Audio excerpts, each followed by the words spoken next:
Hey guys, welcome back to my channel. আজকে আমি আবার একটা নতুন ভিডিও নিয়ে চলে আসলাম। তো নিউ দীঘাতে যখন ছিলাম ওখানে একটা বড় রাধাকৃষ্ণের মেলা হচ্ছিলো। সেই মেলাতে আমরা ঘুরতে চলে গিয়েছি। যাওয়ার পর আমরা প্রথমেই নাগরদোলায় উঠেছি। নাগরদোলাটা ভীষণ বড় ছিল, খুব এক্সাইটেড ছিলাম, ভয়ও লাগছিল। খুব একটা এই সমস্ত জায়গায় ওঠা হয়নি, কিন্তু এক দু পাক ঘোরার পরেই নাগরদোলাটা বন্ধ হয়ে যায়। তারপর শুনি যে ওদের ইঞ্জিন খারাপ হয়ে গেছে, আমাদেরকে নেমে আসতে বলে।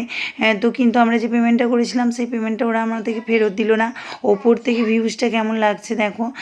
তারপর আমরা নেমে আসার পর পরের দিনে নাগরদোলা চড়ানোর জন্য ওরা প্রতিশ্রুতি দেয়, কিন্তু আমরা তার পরের দিন আমরা বাড়ি চলে আসি। তারপর আমরা প্যান্ডেলে চলে আসি রাধাকৃষ্ণের দর্শন করব বলে। আরও অনেক অনেক ঠাকুর ছিল। সেই সমস্ত দর্শন করার পর আমরা ওই দিকে আরেকটু দূরে একটা বড় প্যান্ডেল ছিল, সেখানেও আমরা এখানে দর্শন করি।